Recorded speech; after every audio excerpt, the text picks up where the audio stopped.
Hello and welcome to the Cultured Bumpkin. This is Pride and Prejudice by Jane Austen, a Southern style audiobook.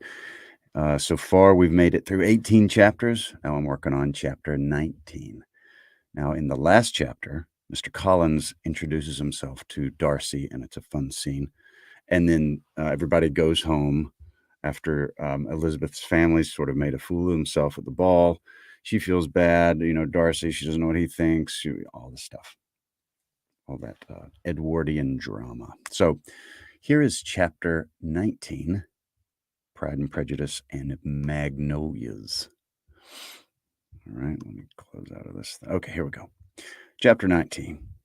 The next day opened a new scene at Longbourn. Mr. Collins made his declaration in form. Having resolved to do it without loss of time, as his leave of absence extended only to the following Saturday, and having no feelings of diffidence to make it distressing to himself even at the moment, he set about it in a very orderly manner, with all the observances which he supposed a regular part of the business. On finding Mrs. Bennet, Elizabeth, and one of the younger girls together soon after breakfast, he addressed the mother in these words: "May I hope, madam, for your interest with your fair daughter Elizabeth, when I solicit for the honor of a private audience with her in the course of this morning?" Before Elizabeth, my stomach's growling. Before Elizabeth had time for anything but a blush of surprise, Mrs. Bennet answered instantly, "Oh, dear, yes, certainly. I'm sure Lizzie will be very happy. I'm sure she can have no objection. Come, Kitty, I want you upstairs." And gathering her work together, she was hastening up when Elizabeth called out, "Dear madam, do not go. I beg you will not go. Mr. Collins must excuse me. He can have nothing to say to me that anybody need not hear. I'm going to go away myself." "No, no, nonsense, Lizzie. I desire you to stay where you are." And upon Elizabeth seeming really, with vexed and embarrassed looks, about to escape, she added, "Lizzie, I insist upon your staying and hearing Mr. Collins." Elizabeth could not but oppose such an injunction. Excuse me. And a moment's consideration, making her also sensible that it would be wisest to get it over with as soon as possible. And a moment's consideration making her also sensible that it would be wisest to get it over as soon and as quietly as possible, she sat down again and tried to conceal by incessant employment the feelings which were divided between distress and aversion. Mrs. Bennet and Kitty walked off, and as soon as they were gone, Mr. Collins began. "Believe me, my dear Miss Elizabeth, that your modesty, so far from doing you any disservice, rather adds to your other perfections. You would have been much less amiable in my eyes had there not been this little unwillingness which allow me to assure you that I have your respected mother's permission for this address. You can hardly doubt the purport of my discourse, however. However, your natural delicacy may lead you to dissemble. My intentions have been too marked to be mistaken. Almost as soon as I entered the house, I singled you out as the companion of my future life. And before I am run away with my feelings on the subject, perhaps it would be advisable for me to state my reasons for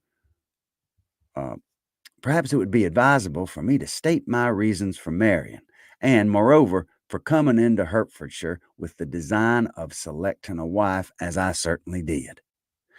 The idea of Mr. Collins, with all his solemn composure, being run away with his feelings, made Elizabeth so near laughing that she couldn't use the short pause he allowed in any attempt to stop him further.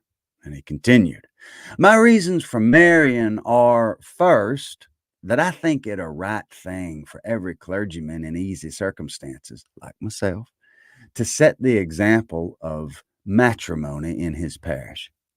Secondly, that I'm convinced that it will add very greatly to my happiness.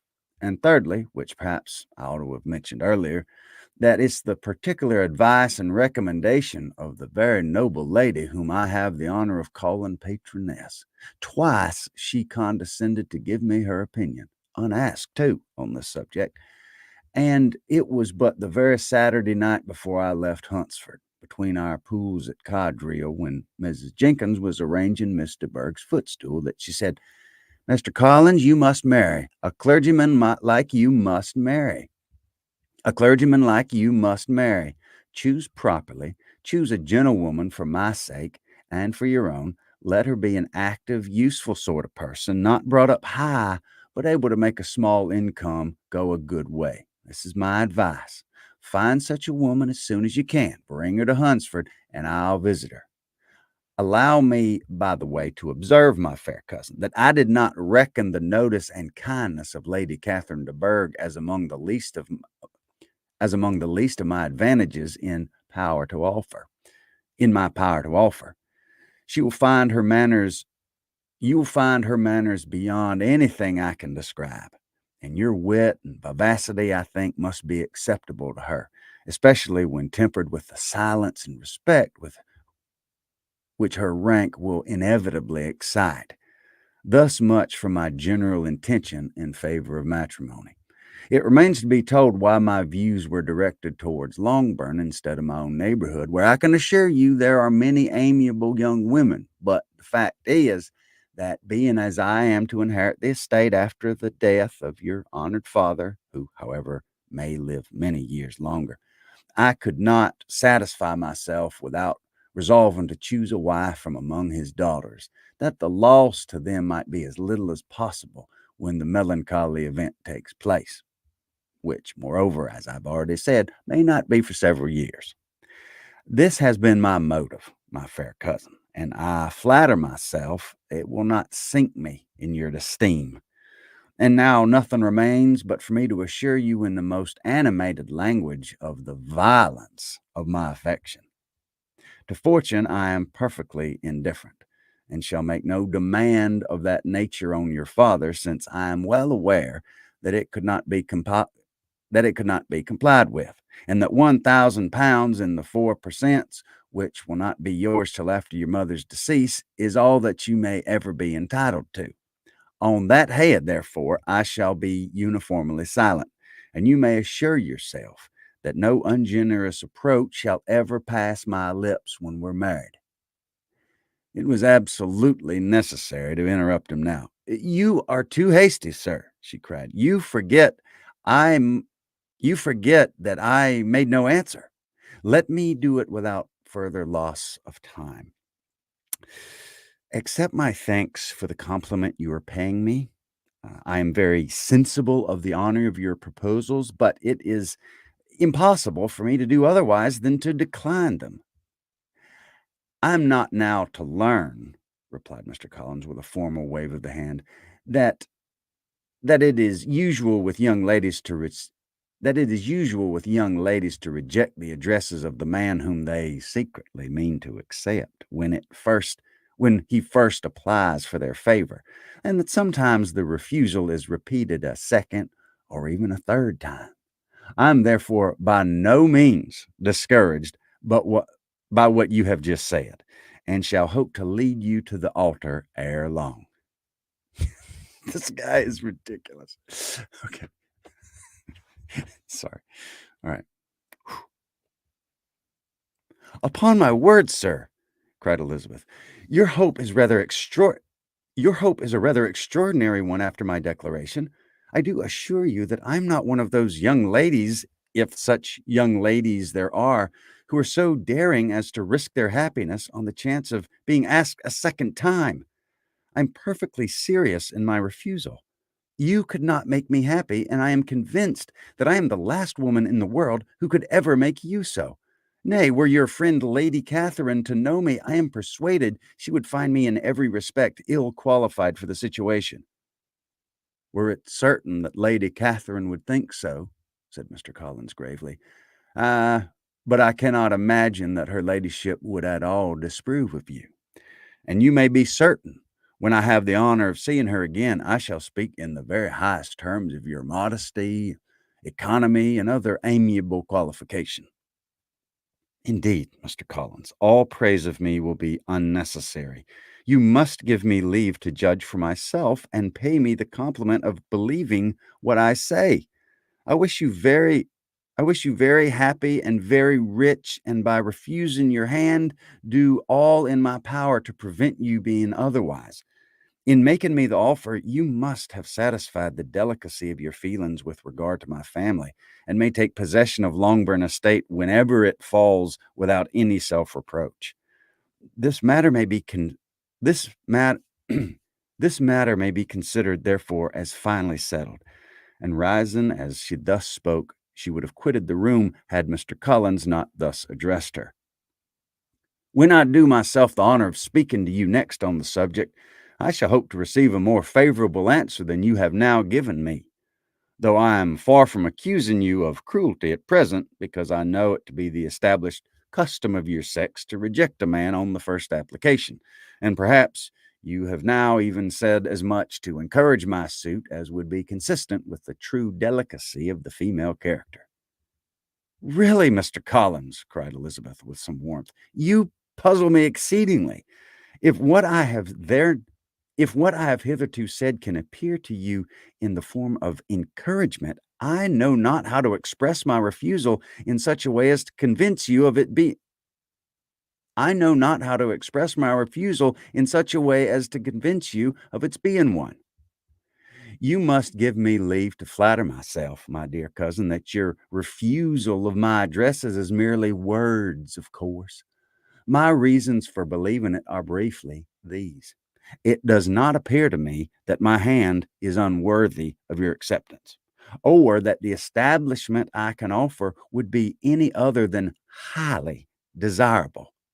My situation in life, my connections with the family of de Berg, and my relationship to your own are circumstances highly in my favor, and you should take it into further consideration that in spite of your manifold attractions, it is by no means certain that another offer of marriage may ever be made to you. Your portion is unhappily so small that it will in all likelihood undo the effects of your loveliness and amiable qualifications. And as I therefore conclude that you are not serious in your rejection of me, I shall choose to attribute it to your wish of increasing my love by suspense, according to the usual practice of elegant females. I do assure you, sir, that I have no pretensions whatever to that kind of elegance which consists in tormenting a respectable man. I would rather be paid the compliment of being believed sincere. I thank you again and again for your honor you have done me in your proposals, but to accept them is absolutely impossible. My feelings in every respect forbid it. Can I speak plainer? Do I do not consider me now as an elegant female intending to plague you, but as a rational creature speaking the truth from her heart. You are uniformly charming, cried he, with an air of awkward gallantry.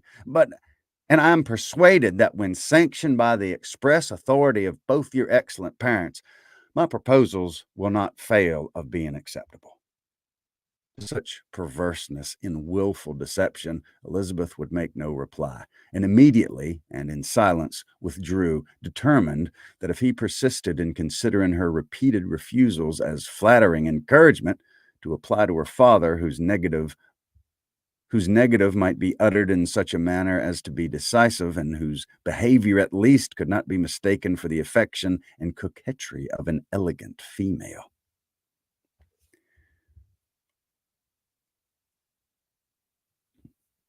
So that was chapter 19.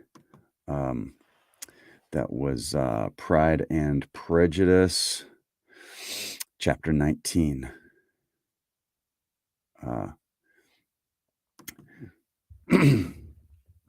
Oh, Lee, good deal.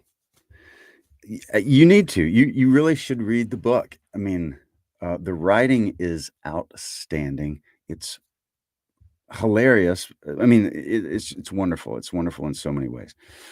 And yeah, you ought to definitely read it. And you ought to listen to this. To me, this is one of the funniest ones so far. Anything with Mr. Collins in it is going to have a great amount of humor, just because his character is ridiculous, believable but ridiculous. And the one, chapter 18, the one before this, where he goes up and introduces himself to Darcy, is really funny. And, anyway, this was fun. I always enjoy reading these. So we'll be on to chapter 20 before long. Thank you very much for listening, and talk to you soon.